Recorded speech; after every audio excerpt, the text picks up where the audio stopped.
नमस्कार साथियों, हिंदी स्टेनो बढ़ोत वाले चैनल में आपका हार्दिक स्वागत है। आज की डिक्टेशन रामधारी गुप्ता खंड 1 से प्रतिलेखन संख्या 47 व 48 से 100 वर्ड पर मिनट की स्पीड से होगी। तो आइए शुरू करते हैं। डिक्टेशन शुरू होगी 5 सेकंड बाद। स्टार्ट। अध्यक्ष महोदय, मैं आपकी आज्ञा से अपना बिल सदन के सामने विचार के लिए रखना चाहता हूँ। मैंने इस बिल में एक बात कही है कि जो विदेशी धन गलत तरीके से हमारे देश में आता है उसके ऊपर कोई कड़ी निगरानी होनी चाहिए। मैंने इस बिल में यह भी कहा है कि कोई भी पार्टी, कोई भी संस्था, कोई भी आदमी अगर विदेशों से धन लेता है तो उसकी सूचना तुरंत सरकार को दी जानी चाहिए।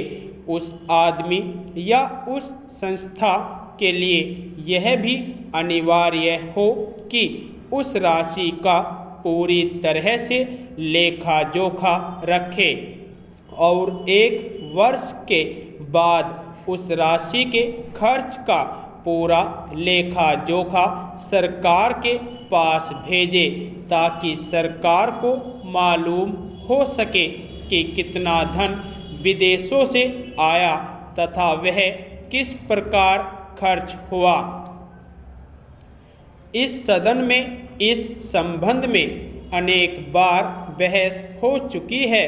स्वयं गृह मंत्री जी ने यहाँ कहा था कि वह इसके संबंध में एक बिल सदन में लाएंगे, लेकिन मुझे बड़े दुख के साथ कहना पड़ता है कि 2.5 वर्ष बीत जाने के बाद भी आज तक वह बिल सदन में नहीं आया। आज अगर कोई यह कहे कि मैंने यह पैसा अमेरिका से लिया है या चीन से लिया है या अन्य देश से लिया है तो उसके ऊपर आज कोई भी मुकदमा नहीं चल सकता। आज हमारे देश में कोई कानून ऐसा नहीं है जो इस चीज़ पर प्रतिबंध लगा सकता हो। आज 3 बड़े बड़े देश हैं जहाँ से हमारे देश में पैसा आता है। कुछ पैसा अमेरिका से आता है, कुछ चीन से आता है और कुछ पाकिस्तान से आता है और छुटपुट अन्य देशों से। इस प्रकार का धन हमारे देश में कितना फैला है, अगर इसकी ओर आप ध्यान देंगे तो एक चिंताजनक स्थिति आपके सामने आकर खड़ी हो जाएगी। अगर इसी तरह से चलता रहा तो हो सकता है कि एक दिन हमारे देश की सुरक्षा, प्रजातंत्र की सुरक्षा खतरे में पड़ जाएगी। विदेशी सेना हमारे देश पर आक्रमण न कर सके, इस बात की चिंता तो हमारी सरकार करती है, लेकिन विदेशी धन की कोई चिंता यह सरकार नहीं कर रही है। आज चाहे राजनीतिक क्षेत्र हो, सामाजिक क्षेत्र हो, शिक्षा का क्षेत्र हो, चारों तरफ विदेशी धन के जरिए बाहर के लोग हमारा गला घोटने के लिए तैयार बैठे हैं। आप बड़े बड़े शहरों में जाए तो पता चलेगा। अध्यक्ष महोदय, पैसा देकर लोगों को जासूस बनाया जा रहा है। सीमा क्षेत्र में जाए या पिछड़े क्षेत्रों में जाए, चारों तरफ विदेशी पैसे के बल पर हमारे देश के साथ खिलवाड़ हो रहा है। इतना ही नहीं, विश्वविद्यालयों में जाए तो वहाँ भी यही खेल खेला जा रहा है। गिरजाघरों में, मंदिरों में, मस्जिदों में विदेशी पैसे के बल पर अपना प्रभाव जमाने की कोशिश हो रही है। यह समस्या किसी एक पार्टी की नहीं है, यह राष्ट्र की समस्या है। आज सदन में वित्त मंत्रालय की मांगों पर बहस हो रही है। सरकार के हर विभाग का वित्त मंत्रालय से संबंध होता है। देश में जो प्रगति हुई है और हो रही है उसकी काफ़ी चर्चा हुई है। जो प्रगति हुई है वह चारों ओर दिखाई पड़ रही है। कम से कम रेल विभाग में तो काफ़ी प्रगति दिखाई पड़ रही है। रेलों में अब भीड़ कम होती है।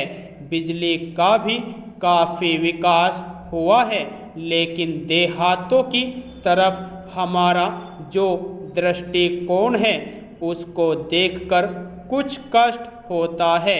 अभी जो जनगणना हुई है उसको देखने से मालूम होता है कि शहरों की जनसंख्या अधिक बढ़ी है। आज देहातों से लोग शहरों की तरफ आ रहे हैं। हमारे राष्ट्रपिता ने कहा था कि लोग देहातों में बसे, देहातों के जीवन को पवित्र करें। लेकिन स्वराज्य के 55 वर्ष बीत जाने के बाद भी देहातों की तरफ न जाकर शहरों की तरफ लोग आते जा रहे हैं। इस प्रश्न पर हमको कुछ गंभीरता से विचार करना होगा।